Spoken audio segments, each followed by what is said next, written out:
Hello, danglers and Kriegschmitters and wafters. I'll read Bonnie lads. Who's it gone like? How is it gone like Bonnie lad? Gannin doon de toon.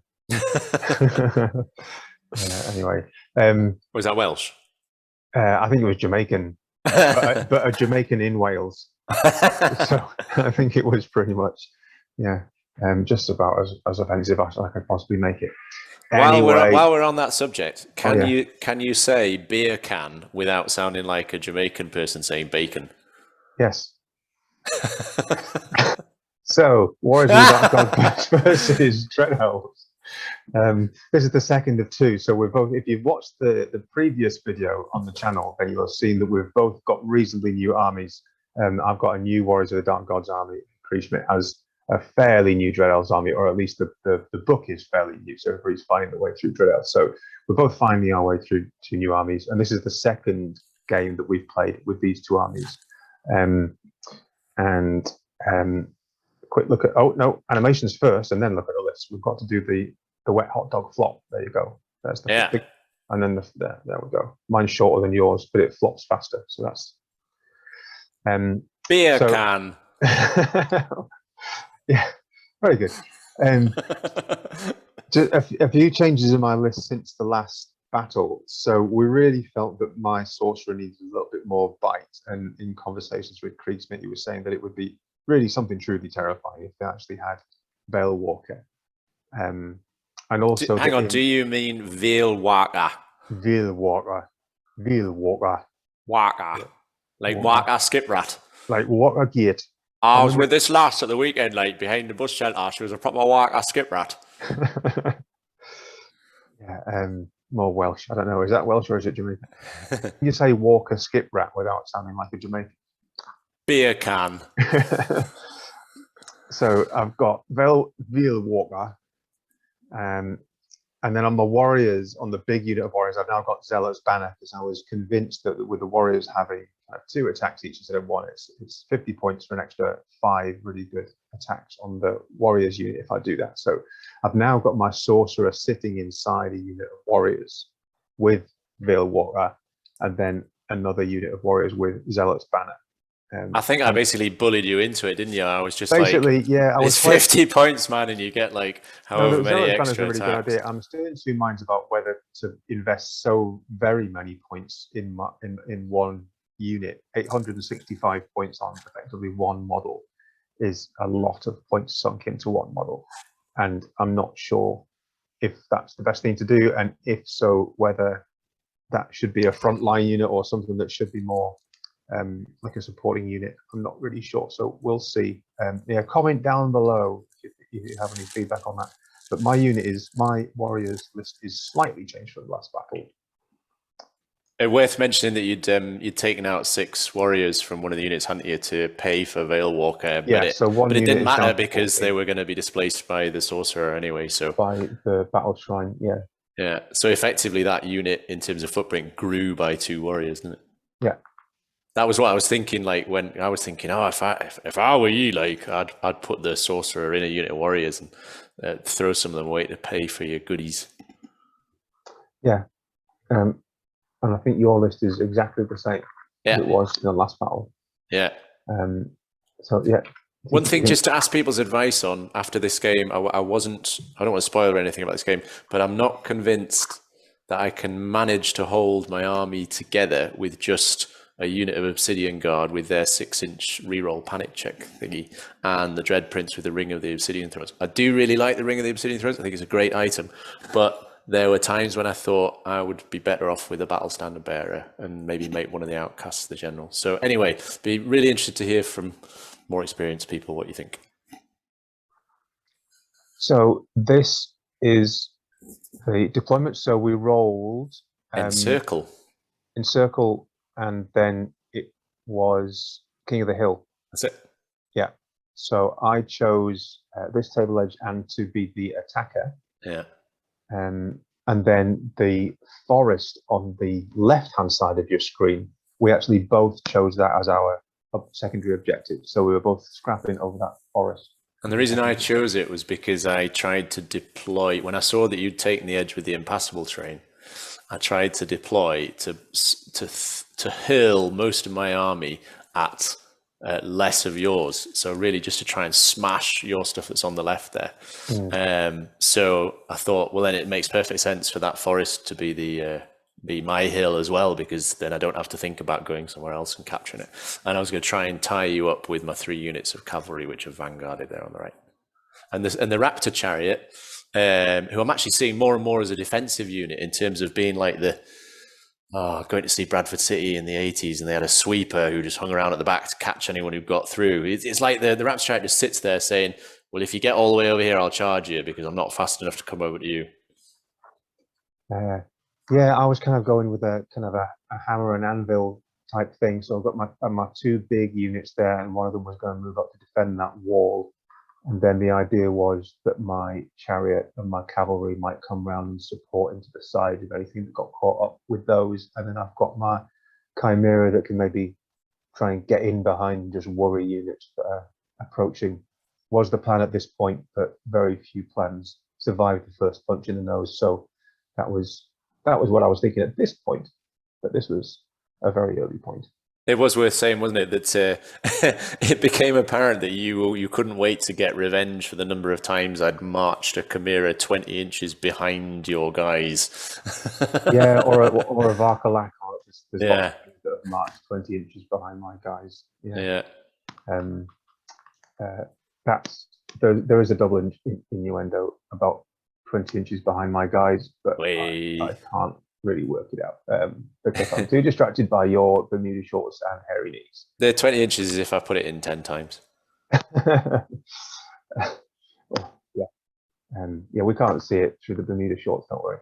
The Bermuda shorts are 21 inches long in a leg.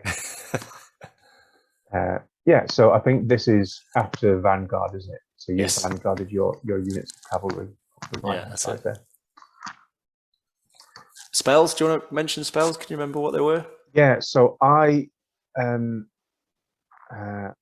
definitely took Hand of God, which I can take through having the Battle Shrine. So the Battle Shrine lets me swap one of my spells out for Hand of God. And I've got Hellfire and a couple of others. You had the 2 shooty evocation spells, Touch of the Reaper and Hasten the Hour. Yes, that's it. Touch of the Reaper, Hasten the Hour, Hellfire, Hand of God, and I've got the Dark Prelate on my Prince, the Chosen Lord, sorry. So he can do Spectral Blades. I think I might have taken Spectral Blades as well on the Sorcerer. I think I had Spectral Blades twice. You did, because you get 5 spells on your Wizard Master. Yeah. And then so and I took so on the Witchcraft Adept on foot, I took Raven's Wing and the Wheel Turns, because I think it's a must against high res enemies. And the Evocation Master took, it was either Hasten the Hour or Touch of the Reaper. It was just something where I thought, worst case scenario, I can use it to plink off a warrior, which will activate the Scent of Blood on 3 of my units. And then I took Dance Macabre to try out that double magic move thing. And I took... I can't remember what the other 2 were. Can you remember what my other 2 evocation spells were? One of them was Whispers of the Veil, because it lowers your resilience and your discipline. I can't remember which ones you've mentioned. You definitely took the Wheel Turn. Did you mention that one? Yeah. Yeah. I can't remember what the other one might have been. It'll come back to me. I think it was Spectral Blades. I think it might well have been Spectral Blades. Yeah. That sounds right. Cool. So you went first. I went first, and there was a sneaky reason why. So what I've done is I've moved up to defend the wall there on the left-hand side, and moved the other warriors up slightly with the Chosen to support. The other fast units are kind of wheeling around, so they can kind of end up pointing at anything that might be looking to charge into those 2 units. You will see a tiny piece of white tack in between two of the units there at the front. So you might need to point it out. Can you actually see my cursor on the screen? I can. Yeah, so it's there. Yeah. So I took Hand of God and I cast it turn 1, phase 1. And the reason why I chose to go first was that so I could cast that in my phase, and then you would have to roll to see if it detonated in your phase, so it would detonate turn 1 when you were still really bunched up from deployment, with my kind of 50-50 gamble that it might actually detonate by the time you had much of a chance to move. So I cast that and got that off turn 1 because I think you used a lot of your dispel dice to dispel an attempt at Hellfire, I think. Was it? I think. And I decided to put 5 dice into Hand of God because I really wanted to try that. And it was best to get it off on turn 1 if I could, when you were still all bunched up with deployment. I made a fatal mistake and forgot that you had it. I literally forgot that you had it, and then I absolutely kicked myself because it should have been the one to dispel for me being all bunched up like that. So it was a good gambit. Yeah, worked quite well. So that's my turn 1. And then your turn 1. Yeah, so you depleted units there. Yeah, exactly. So the Hand of God paid off. I didn't want. I think perhaps I should have moved the auxiliaries further forwards. I was just trying to be cautious about giving you too much to charge. Basically, what I didn't want to happen was I didn't want you to be able to charge into my harpies and then overrun into me. I think the plan was sound, except for the fact that I'd forgotten that you had Hand of God. So it meant I was stuck because I didn't want to go too far forwards with the Obsidian Guard or the auxiliaries. So sorry, we should have said what's what, shouldn't we? So you've got the 2 fields in the middle. The auxiliaries are there's 8 in the front rank, 3 in the back rank in the upper field, and then just to the left of Dangle's cursor is what's left of the Obsidian Guard. That's it. So I didn't want to put them in the auxiliaries too far forwards because you could have then charged my harpies and overrun. I wanted you to charge the harpies and overrun and then be stuck there with me able to charge you with a chariot and my Obsidian Guard and potentially even the auxiliaries as well. So I think the harpies, I felt like I'd figured out a use for the harpies in this game, in the sense of just trying to, make a sort of screening line like that. The Shadow Riders, you can see, got a bit carried away, which was what's making me think that maybe I've got too many small units, because I thought, I can kill a Chimera with 5 Shadow Riders, but I couldn't. So I think they only didn't even knock one wound off it by the looks of it. No, it's got 4 in there. Yeah, but I did manage to, I think, magic and shoot a couple of wounds off your chariot. Yes, he's down to 2. Yeah, and I remember I was extremely tired, but I did feel like I had a good reason for putting the Mist Leviathan there. And I'm saying that now because there's a key point coming up in the game. But basically the idea was to be able to get the Kraken into combat with the Sorcerer and cuddle it to death, because if there was one model on the table that the Kraken was designed to kill, it was Dangle's Sorcerer. And then in the forest, the 2 units close together, on the right is the Judicators, who I thought would make a mess of the warriors in the Sorcerer's unit, because even with the distracting of the wall, the Judicators have got hatred, which I thought would help to compensate a bit. And lightning reflexes. No, sorry, not lightning reflexes. And then in the forest, the other unit is the Corsairs, which were there because they're stubborn in the forest, which is nice. Stubborn Dread Elves. Dread Elf Anvil. And I think that was it on my turn.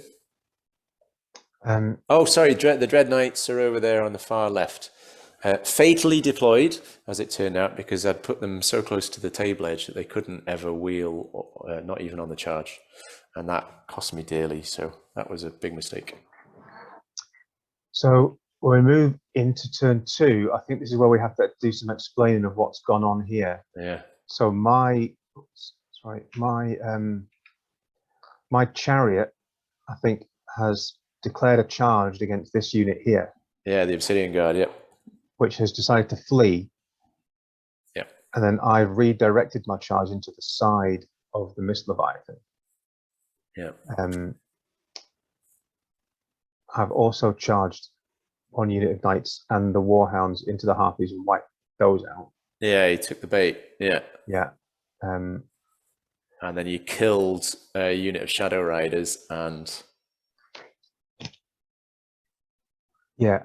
So what's happened here is that I've charged into the side of the Mist Leviathan, and we did not realize at the time that the Mist Leviathan was steadfast because it's gigantic. And actually, embarrassingly, my impact hits did nothing. My warriors with halberds, the riders, did nothing. And then we remembered, oh, I've got the black steeds can try and hoof the side of the Mist Leviathan. And the black steed itself actually managed to take one wound off the Mist Leviathan. Yeah. And that caused it to flee erroneously. Yeah. And so it should have been on... Sorry, Karen. Sorry. No, yeah. Well, it was just because it broke from combat, it then forced the Kraken to take a panic check as well. Yeah. And the Kraken rolled 6 and also ran away. But yeah, it shouldn't have failed. It was steadfast, and so it shouldn't have failed that check, I don't think. No, it should have. So it should have been on discipline 9 because of the general being nearby, because it was steadfast. But instead, we took off 3 because you got a wound and you charged and you were in my flank, and it rolled an 8 or 9, so it should have passed, but it didn't. And as Dangle says, the Kraken ran away as well. So that one mistake. This is a point where the game should have gone a different way, I think, because I remember thinking, I'm sure it wasn't such a bad idea to put it there. I was a bit tired at the time, and I thought, I've just fucked up. I must have just made an error of judgment. But the mistake, the other error of judgment I think I'd made was I put the prints in the Corsairs unit because they're very mobile, and I like the idea of them being a sort of Dread Prince delivery unit. This one here. No, that's the Judicators. This one here. So my general, was right over there, and my general, his ring of minimized panic and break tests only has a 6-inch range, and the Kraken was too far away. So this was a key point where I thought I might be better off with a battle standard bearer, because then I could be freer with where I put it, because you get a 12-inch range on the battle standard bearer instead of 6 inches for the Prince's ring. So yeah, but it would all have been irrelevant if we'd remembered that the Mist Leviathan was steadfast. So that was that. Yeah. The plan had been to charge the Kraken into the Sorcerer and the Judicators into the Warriors, and then just mince things. Never mind. So these are fleeing for real. These have completely taken the bait and are now staring down the barrel of your crossbows. And fortunately, my Raptor Chariot. And the Raptor Chariot just there. Who was rubbing his hands in glee because the overrun, the only legal charge that it could do on the knights was to corner clip. I mean, you can't see it here, but yeah. Oh, I thought we did have a picture of that. No, it's a different one. It was the previous game because I corner clipped on that one as well. Anyway, yeah. So this is the next turn. So it's the end of the game turn, I think, isn't it? Yeah. No, sorry, it's the end of my turn, isn't it? Yeah. Yeah, this is the end of your turn too. So this is the end of your turn too. Yeah. So the Judicators decided to charge into the Chariot because I thought that Warriors unit with the Sorcerer. Now I don't have my Krakens charging. The Warriors unit with the Sorcerer are not going to leave the wall. So I thought I'll tempt fate and charge the Chariot and get rid of it before it just starts driving over my elves, and then I can threaten Fallen or cavalry or whatever. As I say, the Raptor Chariot was only able to corner clip the cavalry unit, which is great because then I got and I got the wheel turns off on that cavalry unit as well, which then forced you into a horrible choice because you had to decide whether to make way with a chosen lord who was suffering the ill effects of the wheel turns, so would only have been hitting me and winning me on 4s. And I think you decided not to in the end, didn't you? And so, but unfortunately, I broke the unit, but failed to catch them. So that's the chosen lord's unit fleeing there. Yeah. And the Kraken Obsidian Guard rallied. And the Mist Leviathan did not and ran off the table. Yeah, that's it. Yeah. So the Chimera has obviously killed what it was fine and has overrun over this direction somewhere. Shadow Riders, yep. Yeah, Fallen standing there doing nothing. And I charged, so down at the bottom right here, I charged you in the flank or rear, your cavalry unit, and I think the combat, I think, might have been a draw. Certainly, yes, because I reformed. Yes, I think you lost, but only by 1 or something. And you passed your discipline test to reform. To turn around. Yeah. So this is me just being a bit overconfident with the Shadow Riders again. So I'm thinking maybe 2 units of 9. And then the other thing was, sorry, just go back one. That's the wrong way. What was the other thing? Yeah, so you can see. So my thoughts on the Chosen, where I felt really comfortable about them being stuck behind your warriors because they couldn't ever charge out to get anything.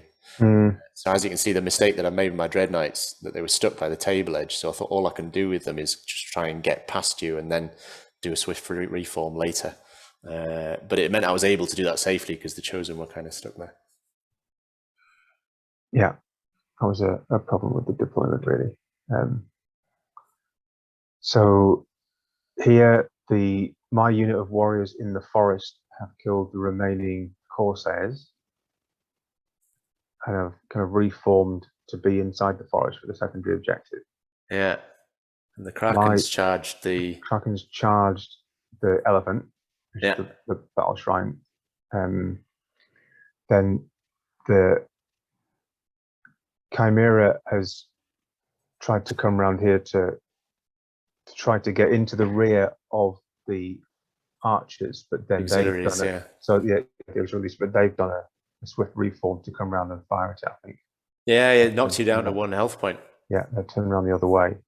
My knights here have won the combat against your riders, but then have been rear charged by the chariot that's coming.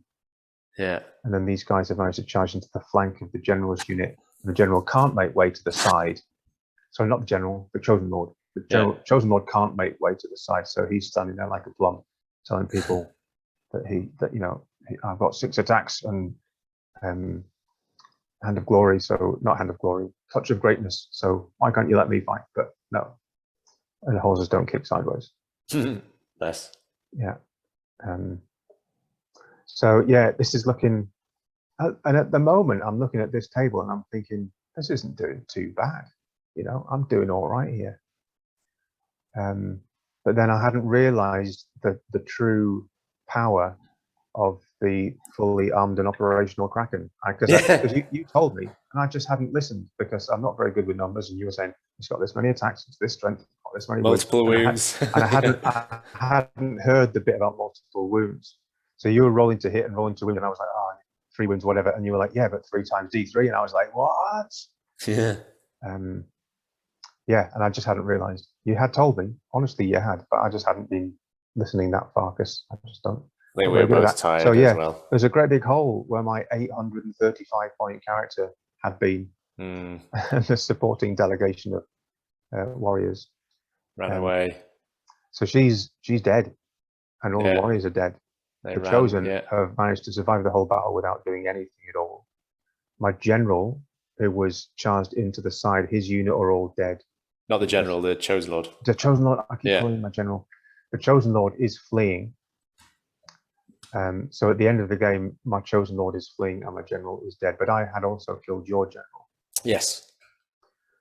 And I had made another mistake in turn 2 when I charged I didn't spot it at the time on the photo. I charged my Evocation Master, my Warlock Outcast on the Manticore, into your sorcerer's unit at the wall, I don't even know what I was thinking. I think I was just reeling from the loss of the Mist Leviathan and the fleeing Kraken, and I think I just kind of panicked a bit and threw her, and she just died. So I'd cost myself my Wizard Master on turn 2.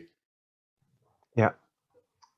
So at this point, yeah, both of my characters are dead or running away. My chosen are untouched, and I've actually managed to hold the secondary objective miraculously. Yeah. So I think this is the last. Yeah, I think that's the last slide. So we worked it out that the score, because I held the secondary objective and we killed each other's generals, I think did we work out that it was 12-8, but with the parentheses around that because of the Mist Leviathan was quite a turning point, and that was a misunderstanding. So yeah, I'm claiming the victory. It's mine. But it's a little bit like, you know, when the defender scores an own goal, the striker always claims the goal, doesn't he? So, you know, it went in the net, you know, and the scorebook will show that it was a win. But you know, the crowd will know that it was more of a mistake than a skill on behalf of the centre forward. And we'll never know how the game would have gone. You know, it's not like I can say, well, I definitely would have won because blah. You know, I mean, so yeah, it's. I think, you know, yeah, it's one of those. It was good. It's an enjoyable game, and I'm enjoying playing as the Warriors of the Dark Gods probably more than I was enjoying playing as the Dwarves, because it's a much more flexible army and just much more fun to play. Lots of different types of unit that do different things. It's got powerful wizard, it's got fast units, it's got units that can stand and toe to toe and fight. Those two big warrior blocks are just as reliable as dwarves, really. So yeah, I'm really enjoying it. Cool. I'm enjoying the challenge as well. Like I was saying to you on the night, wasn't I, that I'm obviously I can't use fear, but I'm not sort of, you know, sitting there in the game thinking, well, I'm just going through the motions because I can't use my one big thing. That's not the case. And I'm enjoying the challenge of going, right, how do I face this army? And it's I think I said, wasn't it? It's like the perfect challenge, because like the most unpleasant challenge would be, you know, going to somebody's house and they pull out an army and it's just lines and lines and lines of guns. I just think, I didn't sign up to playing 40k tonight. You know, just like having my army trying to, you know, sprint across the table towards a line of guns. It's always going to be the same game, really.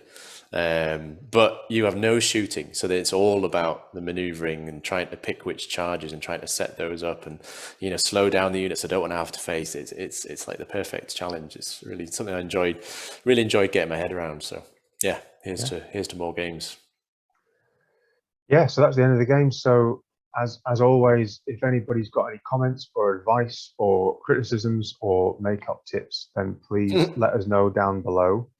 And don't forget beer can. Yeah. You can just type that in. Just type that into the comments. We'll be happy, because it still counts towards our metrics, doesn't it, on the socials? Yeah. That's it. Yeah. Apparently, these are words that I found. I would like a beer can sandwich. I'm not going to say it. Go on. No.